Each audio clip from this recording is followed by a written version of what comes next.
Rodney Butler, Kevin Evans, co-moderator.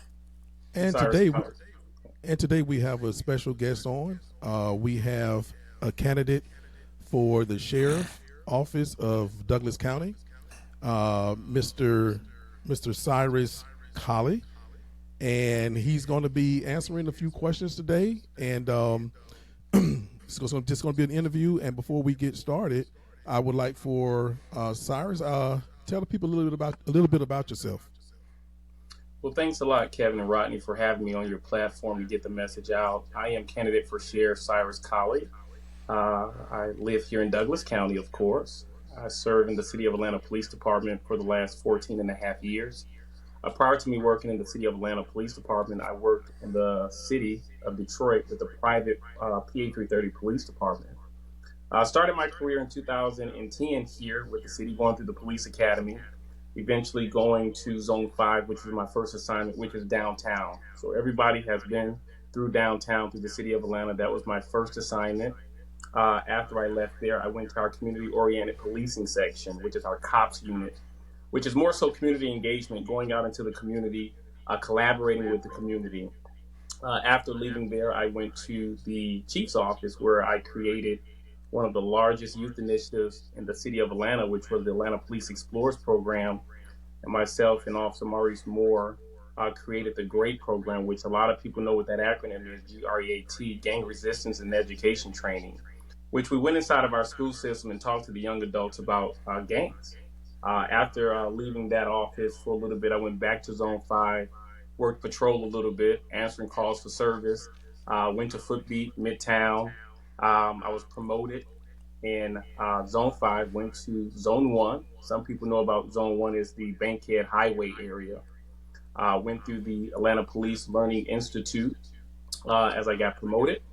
Through the Georgia State University, went there for 9 months to get my leadership training through APLI, which is the Atlanta Police Leadership Institute.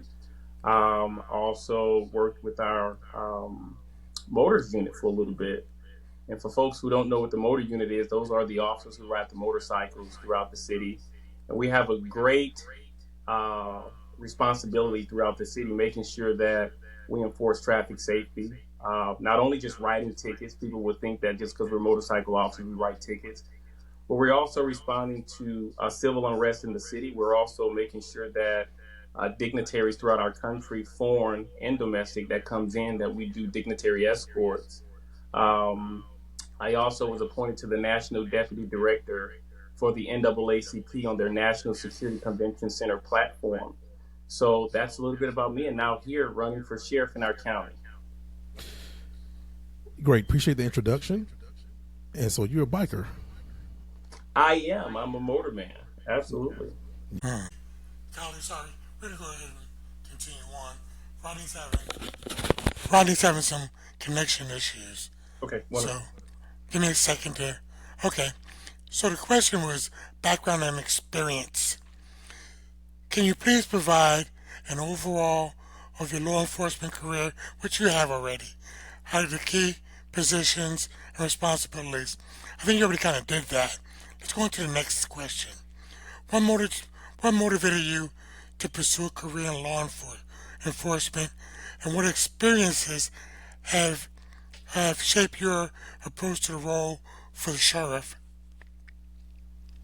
Well, that's a great question, Mr. Evans. So I think that being a child in the city of Detroit is where I grew up at, playing games, cops and robbers, and having a passion and the will to want to become a police officer. When I lived in Detroit at the age of 13 years old, I joined the Detroit Police Explorers program. And being around police officers all day is really what triggered my mind to want to become a police officer. And I went through the school system, going through the Police Explorers program for when I was in middle school all the way to high school. And that gave me that passion a little bit. And so now joining the police department here in the city of Atlanta, going through leadership, Georgia State University, APLI, learning what a leader role is in a law enforcement capacity, leading the city in civil unrest. We've had a lot of incidents that happen throughout the city, active shooter incidents that I've commanded, civil unrest in the Special Operations Unit, that I've also went down and commanded as well. And so these series of incidents that have happened inside a major city has geared me to become the sheriff, reducing violent crime. I've worked in violent crime areas. In fact, until right now, I'm still over apartment units that are inside the city of Atlanta that has driven the city up over 50% with violent crimes. And I've reduced that crime. And so me having the understanding of what crime is and I've reduced crime, that is what geared me to this role here to become the sheriff in Douglas County.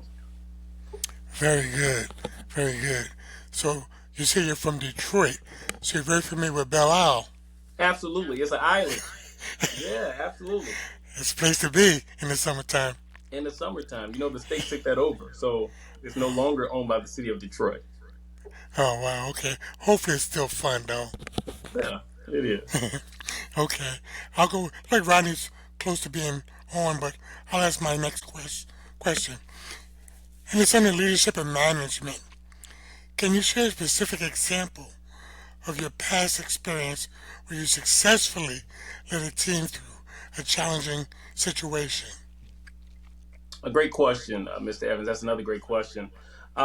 This question that you have asked has been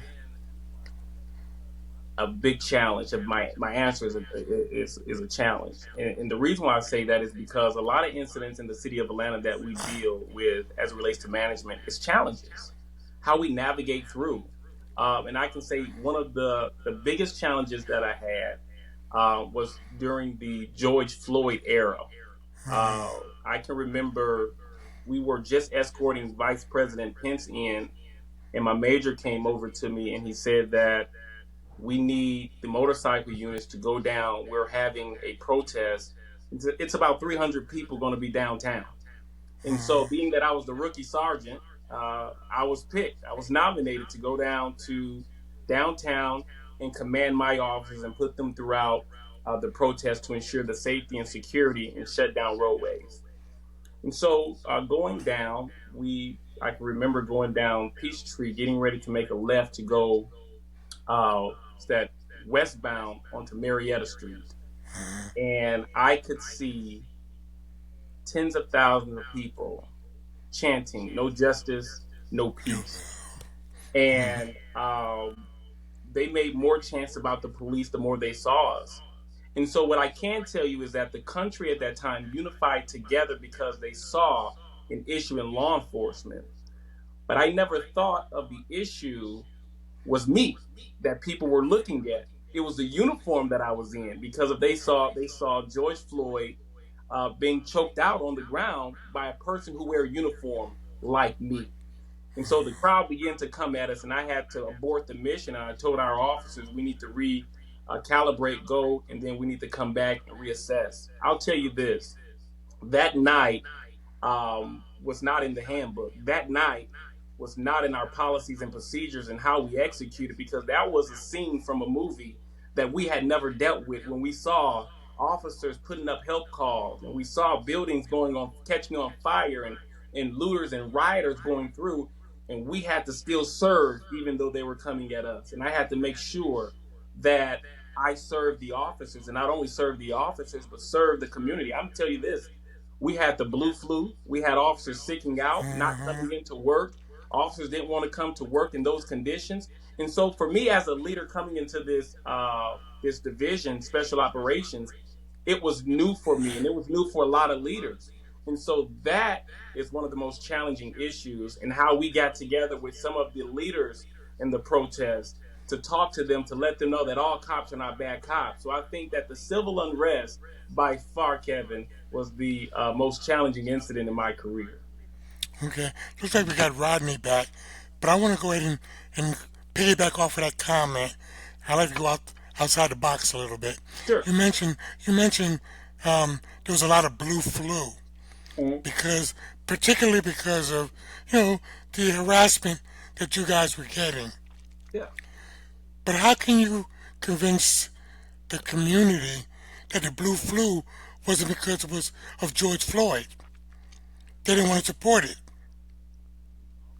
I think the blue flu was because of the pressure that the officers were under at the time. The officers were mandated to be at work for 12 hours. You had officers at work every day. They couldn't go out and eat lunch. They had to bring them in Jason's Deli or Chick-fil-A. You had tear gas going all through, and I believe that people were sick and tired of being sick and tired. Fannie Lou Hamer said in 1964, she said, "I'm sick and tired of being sick and tired." And so I Right. believe that happened also with the police department. The officers understood, and we're dealing with the new age type of police officers and deputies, right? They're not going to sit and let you do whatever you want to do to them, not like they used to do back in the day. And so officers were voicing their opinions more than ever before under this era and said, listen, we're not coming to work. The police department is not standing in solidarity with us. And different things were happening. The mayor was going out. She was saying things that was not incongruent with what the policy had said. And so because we had leaders that were not stepping up in the police department for the officers' advancement or for the officers' rights that was happening, they began to not show up to work. There has to be a challenging responsibility when you're faced with chaos, then all hell breaks loose. So I commend you on, being the glue for that. The second part of my question is how do you plan to foster a positive and inclusive work environment within the sheriff's office? I think the first thing, Kevin, we have to have buy-in. And I like that word buy-in from the staff, right? I took a class through Yale University, Connected Leadership, and it says when you go to an organization, you have 90 days to change the culture of what it looks like, right? We have 90 days to change the culture. In my first 90 days, the 30 days will be an observation period. You should never come as a new leader to an organization in day one changing things unless it's an issue, right? It's life or death. So let's look and let's see. So I think that we need to have the buy-in from the employees that work there because at the end of the day, those are the individuals that are serving the community, going out on the community, knocking on doors and helping the community. So I have to have buy-in with them and making sure that they have the resources that they need to do their job. But another cliche, sometimes buy-in isn't going to always be available. You're the new sheriff in town. You got to do this. You know what I'm saying? So your position, while it can be friendly, it's going to have to be authoritative in terms of you getting your agenda out. I'm still trying to fix a few things. But one thing I did have to say under the leadership and management is that Hey, and this may have been answered, Okay. asked. So I apologize ahead of time as it has been. So Cyrus, the sheriff's office has been run by the current sheriff for quite a while, right? As you know, I'm a retired military guy, and we move about every 3 years, right? And sometimes when you taking over a new command or new responsibilities and leadership, it is the people who are already there sometimes are not as welcoming, right? I've had to deal with that over, at least 15 of my 21 years in the military. I want to ask you specifically, so if you come, how would you deal with coming in somewhat, possibly, a hostile environment or an environment that could be potentially hostile?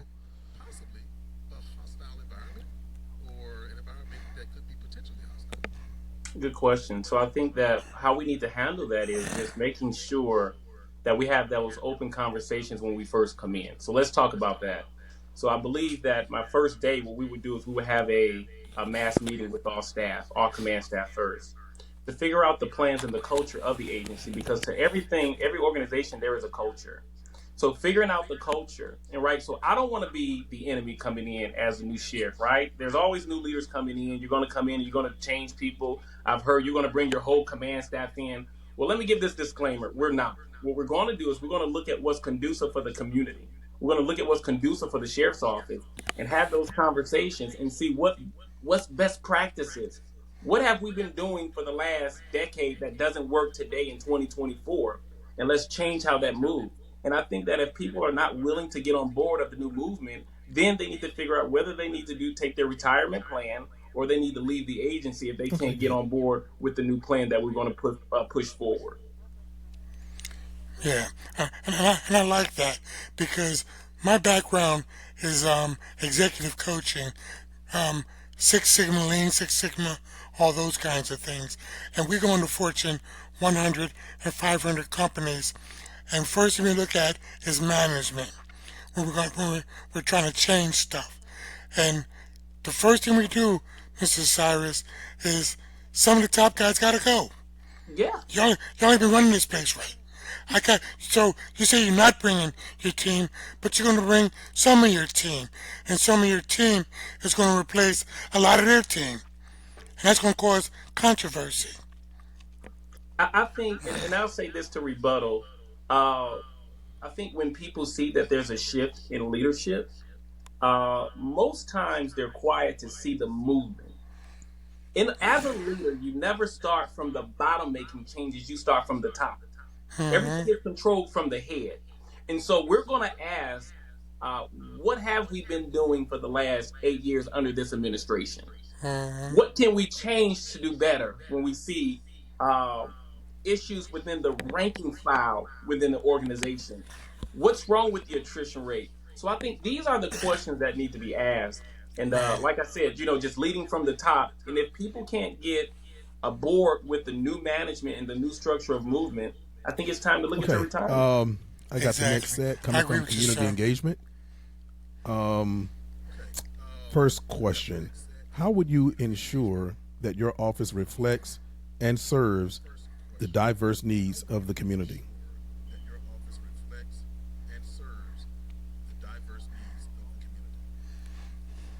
I think training. I'll always refer to uh, training. And I'll say this, and I hope I'm not out of line. The Bible says, train up a child in the way he should go, and when he get older, he will not depart. Let me be clear, and I'm not using that as a uh, statement to say they're kids. What I'm saying is that we have to train. And if we're not training as we have become a diverse community, right? In 2016, Douglas County has switched over to a blue county. And so our county is ever changing every day.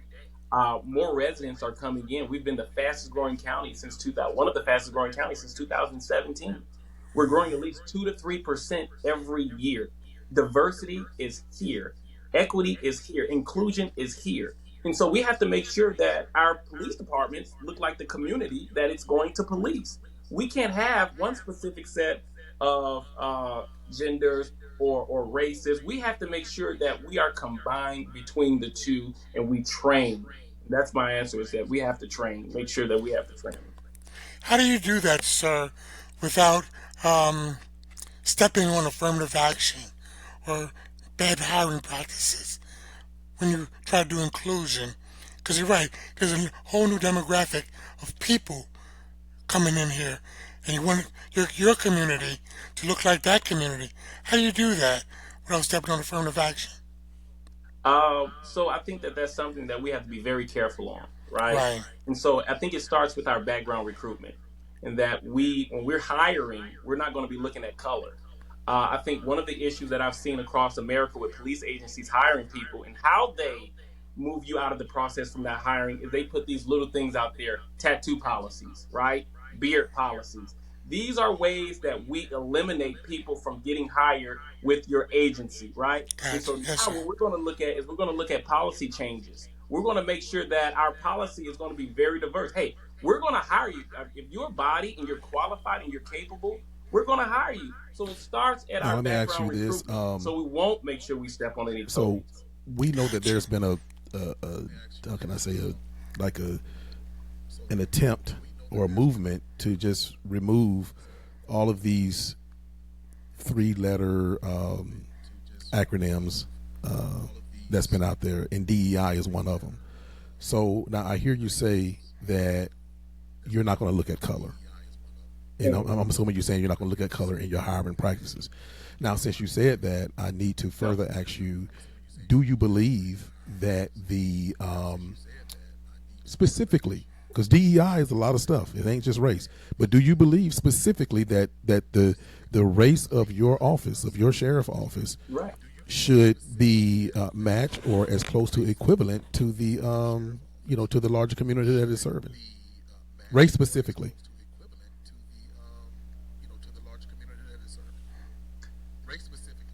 Okay. That's a great question. Hey, I gotta, B100, man. make This the sure I don't round hurt table. no one's B100. feelings, but I'm just gonna be 100% with you and real with it. Um, is Roundtable. So I think we have to be very careful, one, with that, and I think that we should hire what comes in the door that's qualified. So if we have, for example, uh, 20 black men that come in, and 20 black men qualified, I think that we should hire them. If we at a 60% shortage in our agency, if 20 white men come in, we should hire them. And that's why I always talk about this. And I'm going to say this, I get DEI, but I always talk about accreditations and how accreditations keep us held to a standard. And we have to have the best hiring practices. And so we can't deviate. So if we say we're going to not hire for this, we don't need to look in someone's personnel file to see, oh, well, we rejected this person for this, but we hired a person for this. That's where we get the discrimination at, right? We hired him for this, but we didn't hire him for that. And so our best practices will start within our agency. So I think that whatever comes in our door, whether that's black, white, Hispanic, or whatever, I think if they're a qualified candidate, we should hire them. And so, with that being said, I think that we should make sure that we have a robust So what I recruitment want to unit that ask go out is, that can hire the top of the do you line deputies for our county. not the hiring practice, not even necessarily DEI.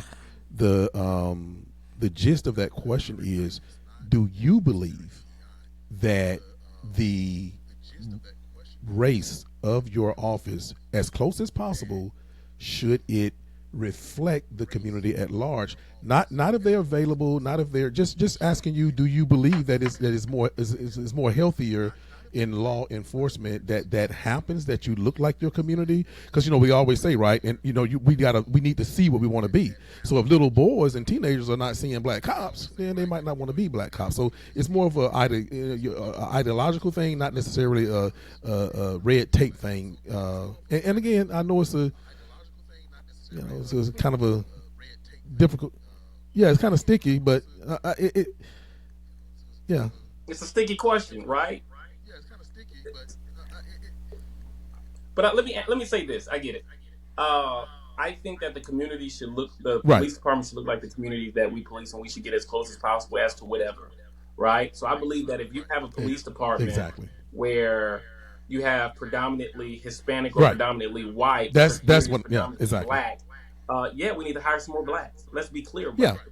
And so we absolutely. So yes, I'll agree to that, right? So whatever backlash that someone doesn't like, it's okay because that's my view. Well, what I can think tell that you, the the reason I police stayed on department that should question a little bit resemble the longer is community because that we what I police in know 2024. is that the Absolutely. community that is watching and listening to this right now, that's what they believe as well. So that's why I just wanted to, yeah. So yeah, Uh-huh. yeah. So that's why I kind of honed down on that one. So, Absolutely. but yeah. Yeah. All Well, right. I'm with that. I'm with that. Go ahead, sir. Yeah, I want to jump in on that one. I want to jump on that, Rodney. Um, I understand the wanting to have, black cops because of the black community. I grew up in a Jewish community who I have a lot of Jewish friends that understand the black community. So when you say you've got black community, you gotta have black cops, I kind of question that. You need to have people that understand the people that you're policing. Because I understand the Jewish community, and my Jewish friends understand my black community, Yeah. and they're white. It's a touchy thing. So Yeah. I don't know, it's kind of touchy for me. It's a touchy. I, mean, Yeah. I get it, and so that's a touchy subject for everyone. And so, for example, I grew up in the inner city of Detroit. I never came The out culture, to the exactly. suburbs, so I didn't understand the culture. So I think what we're talking about now is more so of a culture thing. Gotcha. And so what we really need to talk about is the idea of what policing looks like today. And I'm all for it's a people's thing, right? We can't just go and say we're going to hire all Republican cops or we're going to hire all Democrat cops.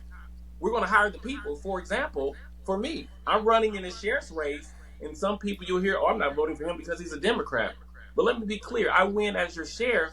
I'm not answering a call for service to your house when you're in need as a Democrat. I don't call you and say, hey, who is this person? Is this person a Republican or a Democrat? That determines how fast I come to your scene. No, I am a person who cares about the community, who's qualified. So I agree with you, and I agree with Rodney, right? So just because you're white doesn't mean you have to be in a black community or in a white community. It's the Gotcha. person, but it's also the idea of Right. a police Okay. department Like I said, resembling man, the the community community as engagement. well, and it's a culture I thing. told you it's one that Yes, can sir. really kind Gotcha. of, you know, Clear. before the pre-show, right? Yeah, community engagement can get like that because, you know, I spend a lot of time talking to Yeah, people in the community. I'm all over everywhere, and I know exactly what people really want to hear, you know, about certain specific things. And this is the Black Man's Roundtable, and I'm telling you, it is one thing that black men specifically want to hear is does the candidate believe that the police department or the sheriff's office should it match or come as close to possible of matching, you know, what's reflected in the community. And so, but yeah, it's more of a culture thing than it is a race thing. But you know, that's just a play on words almost, you know. So, but okay, but the next one is the second part of community engagement right. because boy, Absolutely. it's already 7:30. Can you?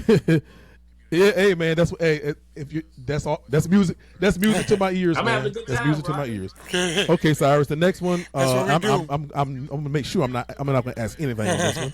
Can you provide examples of community outreach initiatives you've implemented in the past and how effective? You know what? Let's not do that one. Let's not do that one. Oh, okay. Yeah. Okay. Let me finish it. Let I me would finish love it to. I want for to the participate. Can I hop on that just a little bit? for the audience and, and, Just a and for little the bit. AI stuff on here. Can you provide examples of Audience. community outreach initiatives you've implemented in the past and how effective were they?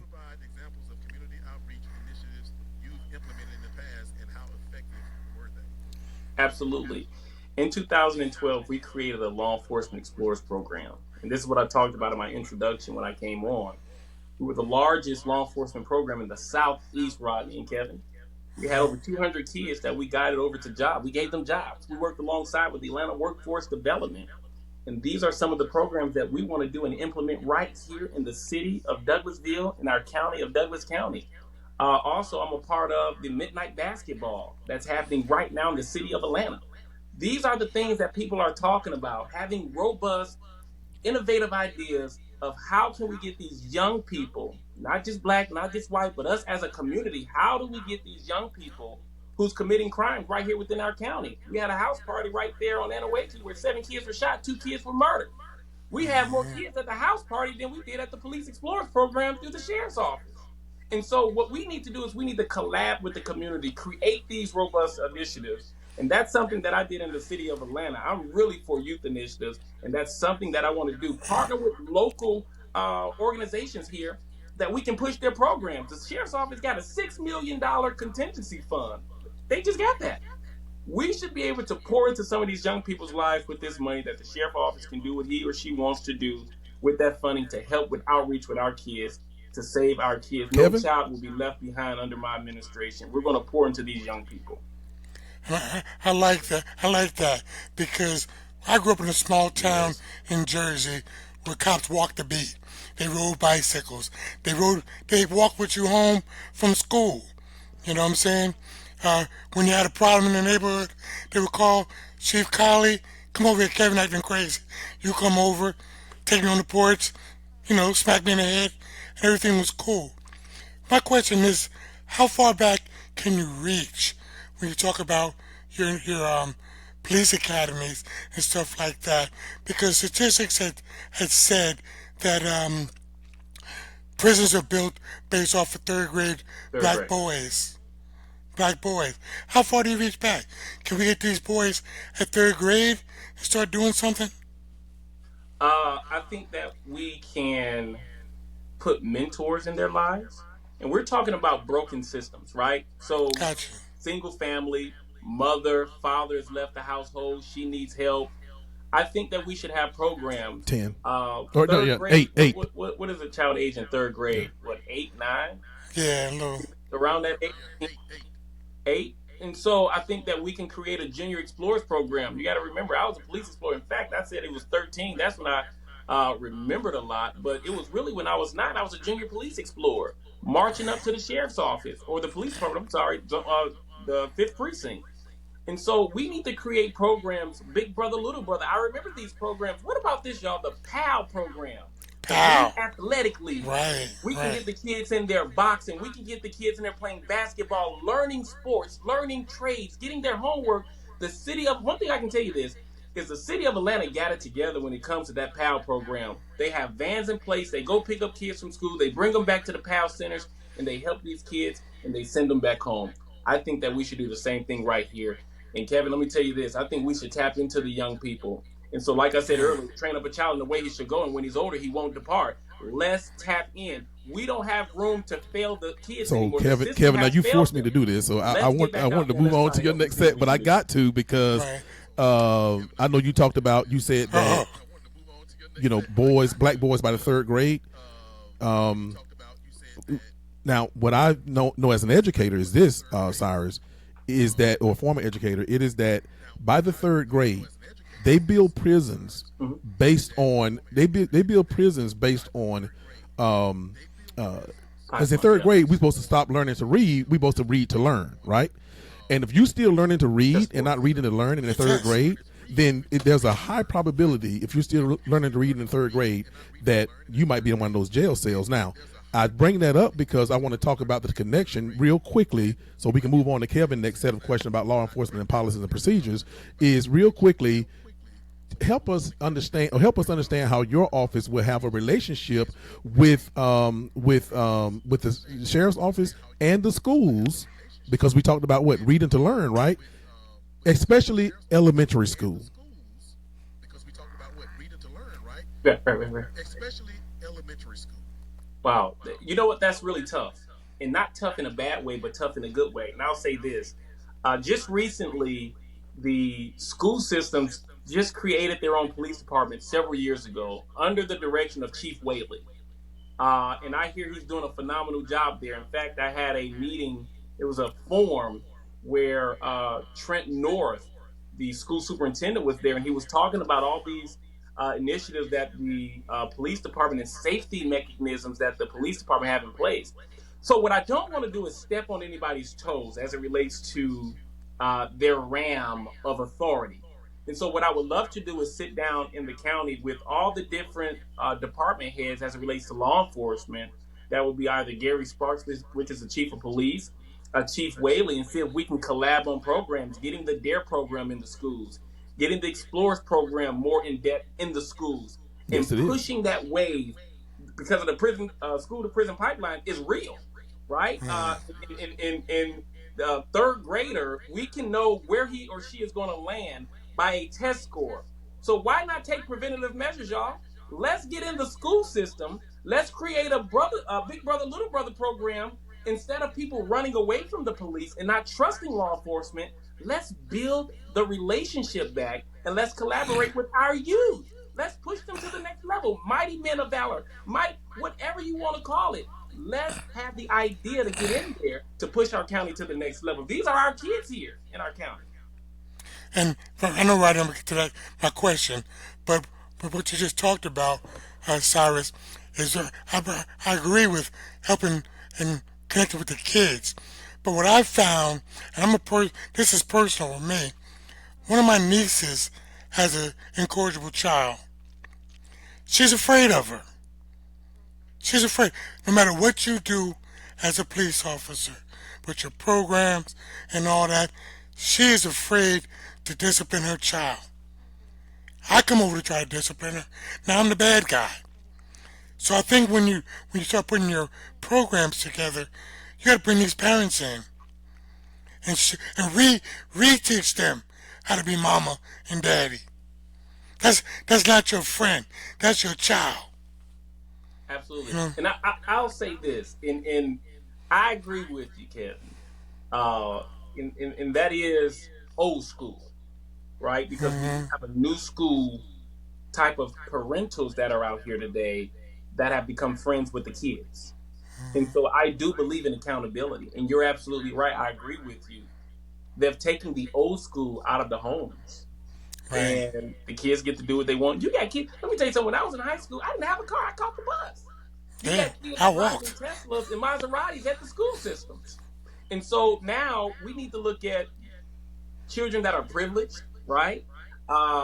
Kids who have become friends with their parents. And so, yes, you're right. We got to get them involved. We got to have them to One last comment, Kevin, understand before we move what into law policing in the enforcement. And 21st this is not a century question, looks like Cyrus, today. but it might be a little question, or you can help me out understand. Because from my observation, I do see the sheriff's office for blocking traffic when the kids are getting out of school, or the police department if it's inside the city limits. So I believe that everyone who come in contact with kids, even if it's just blocking traffic and you just doing that kind of thing, that you can still, everybody come in contact with a student is an educator, right? So even one of your sheriff deputies out there, just blocking traffic, if they get an opportunity to talk to one of those kids, then I'm sure that you would encourage them to do that if that program still is the way that it'll be, once you become in the office. So. Hey, Rodney, it's as simple as you said. What a Exactly. guy is directing traffic. Every now and then, he just call the kid's Yes. name out. That's what I'm. Hey, Cyrus, how you doing? That's what I'm How talking you doing about, in school Kevin. today? That's how simple I'm That talking kid's gonna about. remember that. The next time he walks by. Yeah. Very simple. And let me say this. I know we got to move on. Time Yes, is pressing, but I'll absolutely. say this. When I was in elementary school, do y'all remember the safety patrol that wore the orange belt? Oh yeah. I was a safety patrol. Listen, I was destined to be a cop. I was a safety patrol. And so we would go to the corners. Remember, they would help out with the crossing guards and hold the kids back at the corners.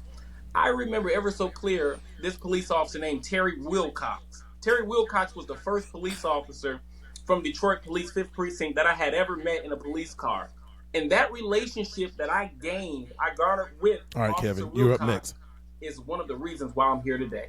Gotcha. Yeah, I told you, man. Community engagement. I warned him. Okay. Kevin. Yeah, this Pre-show is that community this is engagement. good. But go ahead, Kevin. Okay. You got it.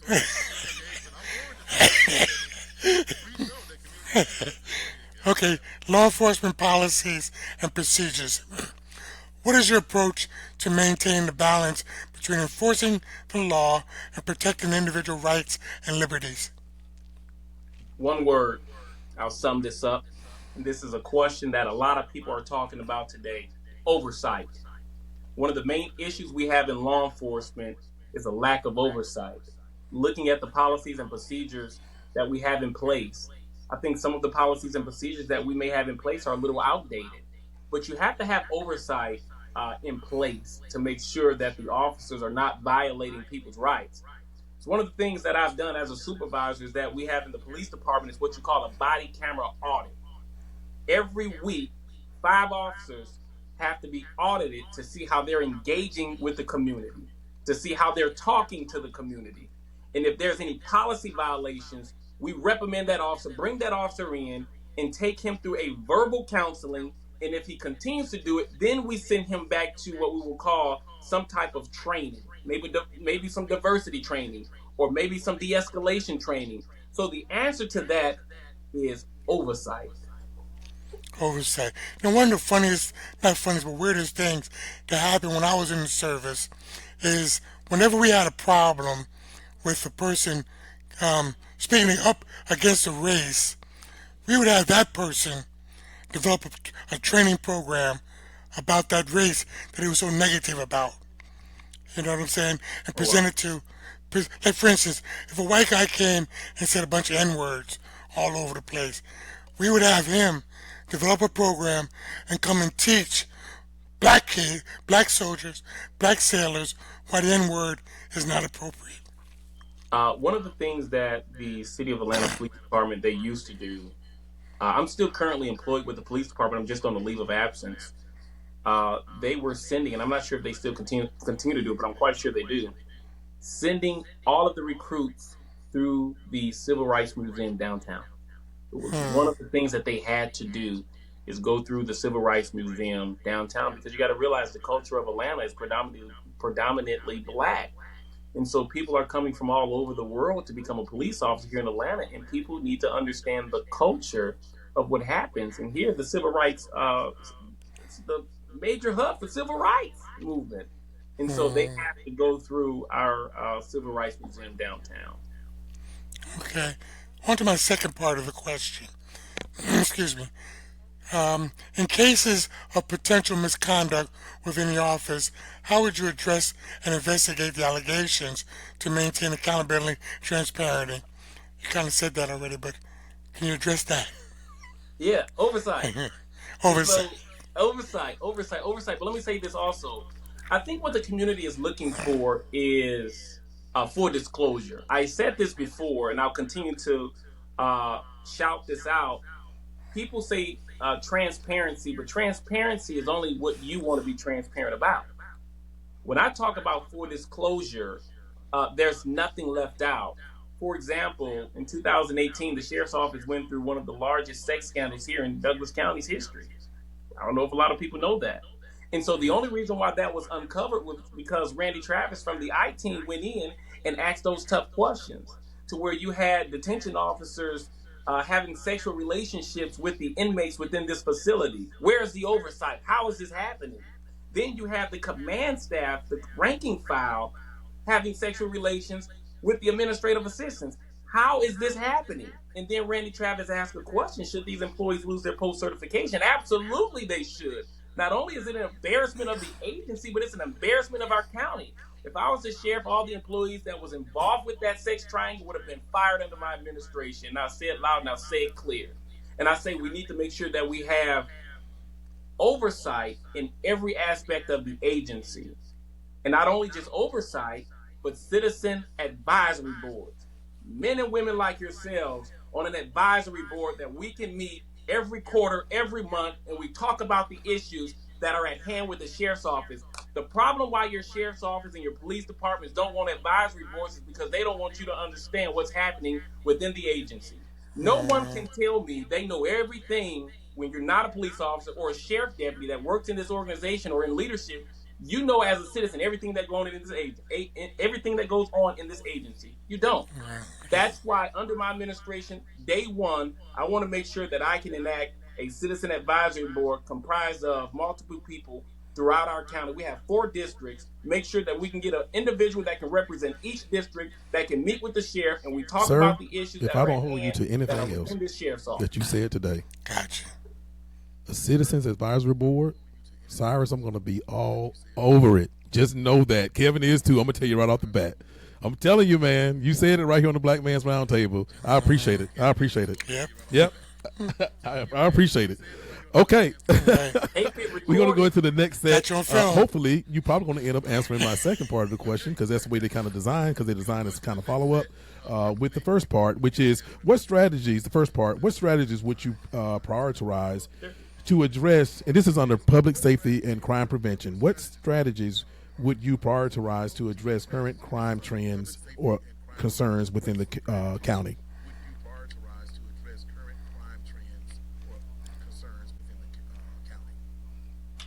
Wow. I'll say our violent crime with shootings.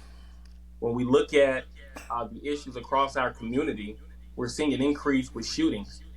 Let me give you this example. The house party where 7 kids were shot, 2 kids were murdered. Just 3 weeks ago or 4 weeks ago, we had a shooting at our mall.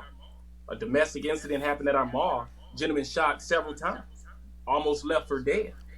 Kings Highway, 2.5 months ago, we had a deputy who was shot responding to a homicide. We can keep going on and on. So I think that we need to make sure that we have resources in place. I'll tell you this, you can't give what you don't have. You can't tell me if the sheriff's office is short that you can give me your full maximum potential. So the first thing we need to do is we need to make sure that our attrition rate is stabilized, that we don't have people leaving from the sheriff's office, and we're hiring people to make sure that we can deploy resources out in the community so we can reduce crimes, that we can get our felony interdiction and narcotic detection unit back on the highways, getting those drugs that are coming from Alabama this way through our county and in our county. We have to make sure that we're looking at all these different factors. Retention and recruitment is my number one thing. You can't go out and give resources to strategies when you don't have people to put out there in your community. You don't. So the first thing that I want to make sure is that we are stabilized under my first 100 days. What are we doing to hire these folks? What is our best practices? And then deploying resources out in the community the proper way. And one of the things that I told folks about that I wanted to create was a neighborhood citizen radio patrol program. A citizen radio patrol program. When we looked at different agencies across the U.S., Florida, Detroit, when they brought citizen in, retired vets, retired police officers, and created these programs called community liaisons comprised of civilian personnel to go out in our community. The community, remember this, you said something earlier that really got me, Kevin. You talked about the officers walking the beat. Those were officers that was in the neighborhoods that you knew. You trusted those folks. You can't trust an officer or a deputy that comes up to your house one time and you don't see him ever again. You don't know him. So what about us putting community liaisons in the community where they're knocking on your door? And one of my initiatives I said I was going to create was No Neighborhood Left Behind, to where we're going to have people out in the neighborhoods that are community liaisons knocking on doors. Hey, by order of Sheriff Colley, I wanted to stop by to make sure that you are all right. And if anything that you need, I wanted to take your request back to the sheriff. Stopping in at our businesses. These are resources that we can put in our neighborhoods to ensure that it's safe. Two things. Well, I will ask you the second part because you didn't go into it like I thought you maybe would. Well, you did kind of a little bit, but I want, before we move to that second part, going back to what Kevin said about putting what we used to say in the Army, boots on the ground, right? Boots on the ground make a huge difference, and I think that if you got a Humvee with a brush guard, because that's what these police cars look like, pulling up to your house. If I pull a Humvee up to your house, you automatically feel some kind of way, right?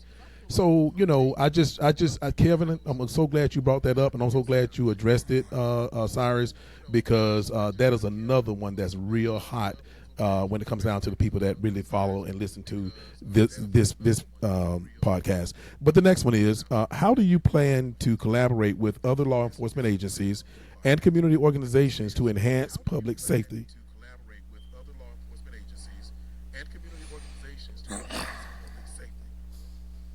That's a great question. I think that opened up the doors to the sheriff's office, like I just mentioned earlier, creating a citizen advisory board.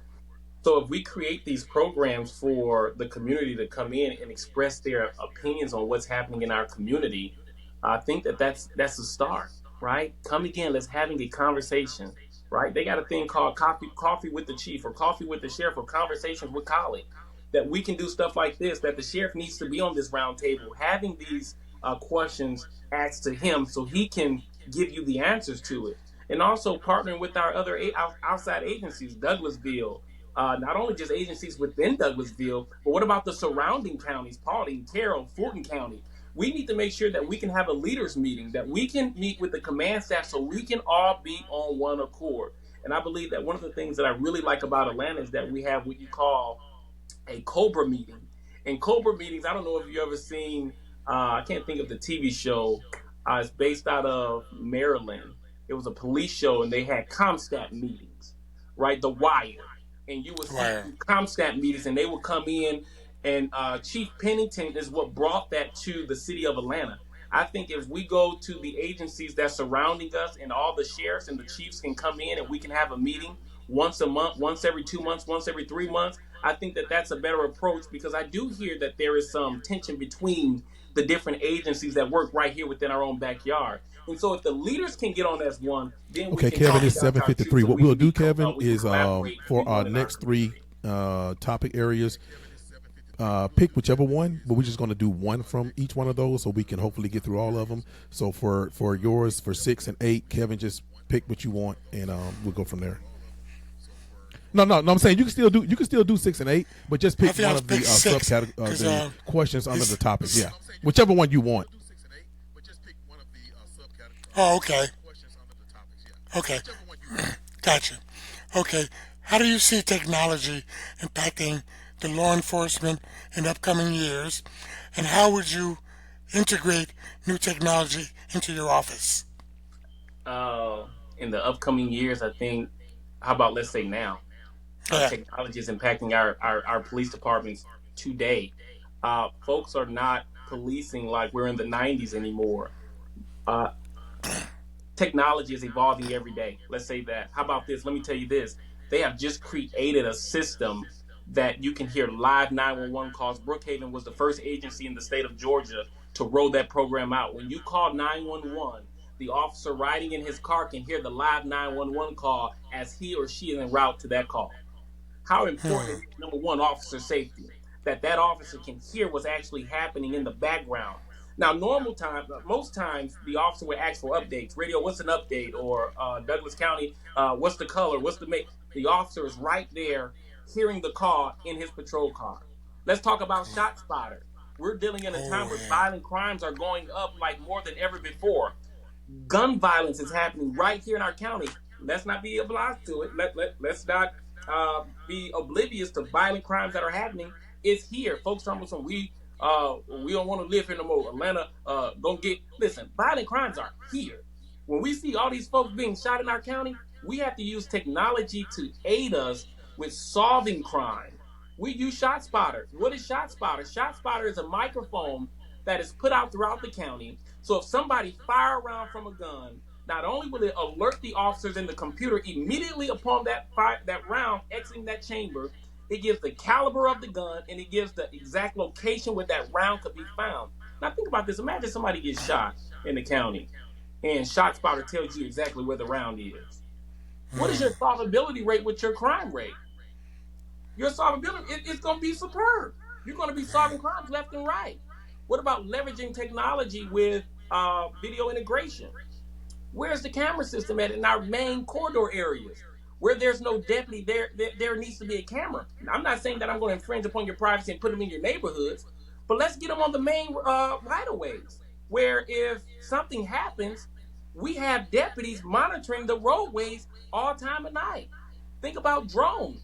I want to make sure that we can put a drone on every shift with infrared. What happens in the middle of the night when someone get lost? We can do drone patrols in the rural areas of the county when things is happening. These are the technology. This is the technology that we need to integrate. There's so much more that I want to talk about with technology. There's so much you can talk about with technology, with integration. And so, yeah, it's important that we integrate technology. And I do see that it's going to be a problem if we don't step up to the plate and we don't be a part of it. Let me say this really quick. I went to a forum and I spoke about artificial intelligence.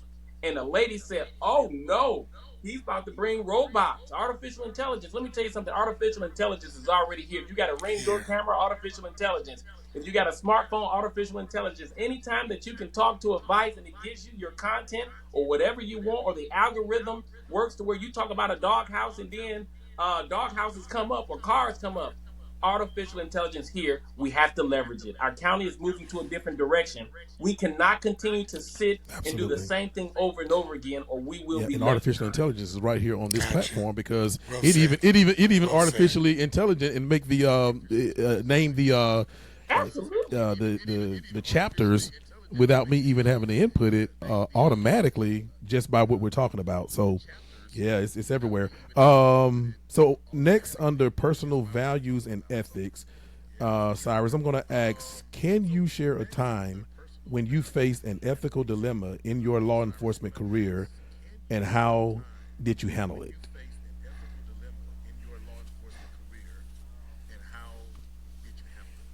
Oh wow. I'll say this. And to those who will see this online, who have I've supervised, I'm a no nonsense type of person. I want to say this. A lot of people talk about being tough on crime. We're going to be tough on crime, right? We're going to make sure that things don't happen in our community.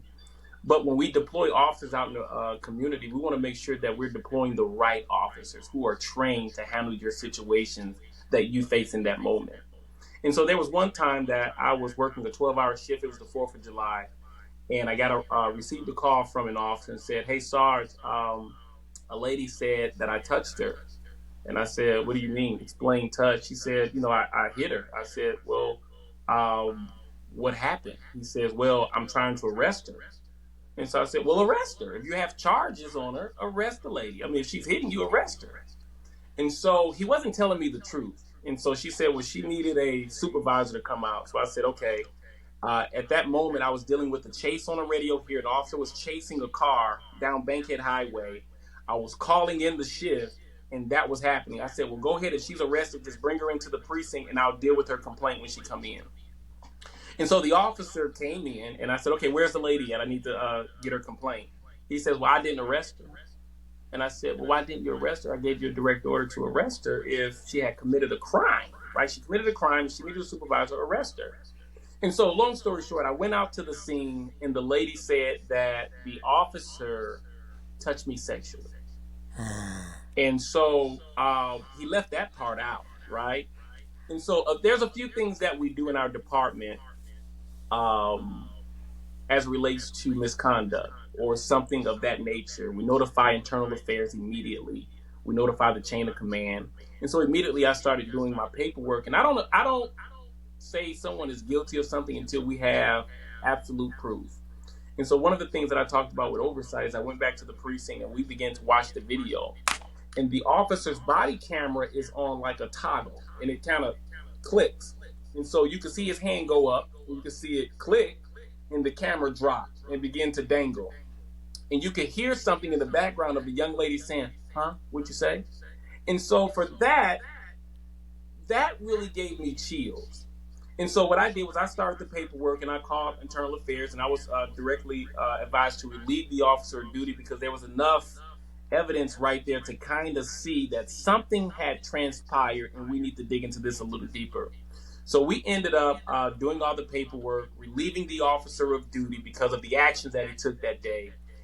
That was about 10 o'clock, Kevin. Around 12 o'clock, that officer resigned.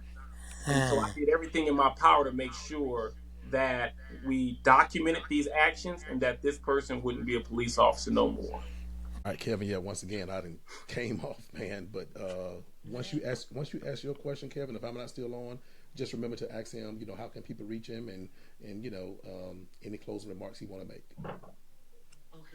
Okay, brother. I'm trying to get on here though. Let's see if we can get to this last question for me. Okay. All right.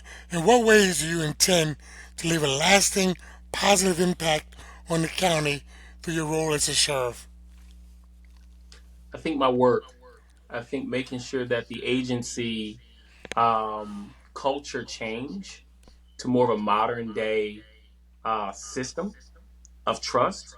We've lost the trust in law enforcement. I want people to see that I'm kingdom minded, that I can come in, I can be tough on crime, but we're creating initiatives that each one teach one, and that no stones will be unturned in our county, and that one of the commonalities that we all face is safety and security, is that we all want to be safe, no matter whether we're white or no matter whether we're black. And I want to make sure that out of the 159 counties right here within the state of Georgia, we're the number 18th. I want us to be the model county, to be one of the safest counties that Georgia have ever seen. I want to make sure when you come through Douglas County, you think twice before you commit a crime because our deputies will be after you. I want every drug house to know that when you hear a siren, we're coming for you. So I want my lasting impression to be is that Cyrus Colley was ethical. Cyrus Colley didn't take no cuts. Cyrus Colley didn't take no turns. Cyrus Colley was kingdom minded. And Cyrus Colley wanted it, he worked it, and he win it. Good job. Good job. Okay, as Rodney's preparing to come back on, I'll give you these last few minutes, Cyrus, to tell everybody how can we reach you, your campaign, donations, whatever. Give you the last word.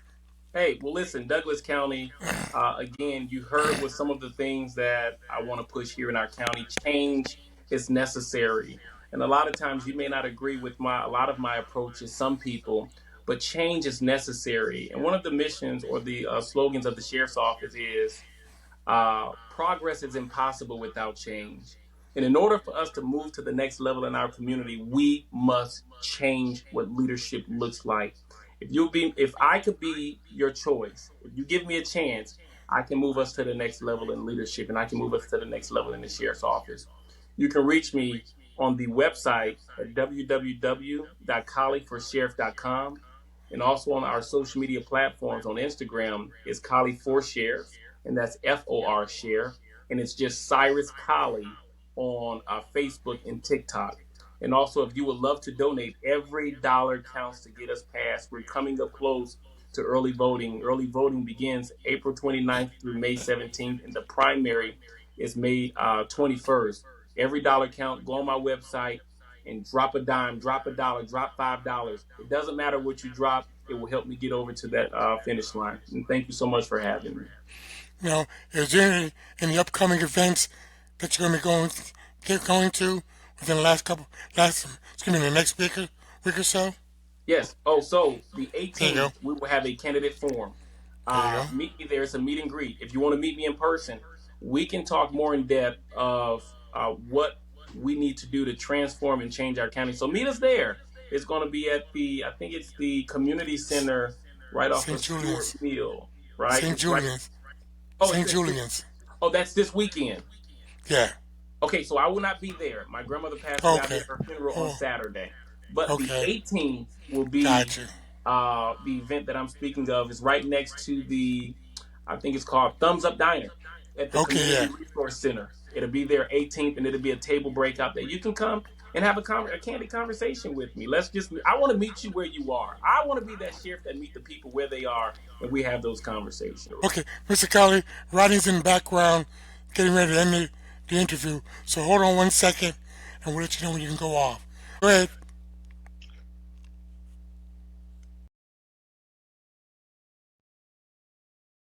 Don't forget to check us out on Spotify or wherever you get your podcasts. Do you have show ideas or want to be on the show? Shoot us an email at blackmansroundtable@gmail.com. And please follow us on Facebook.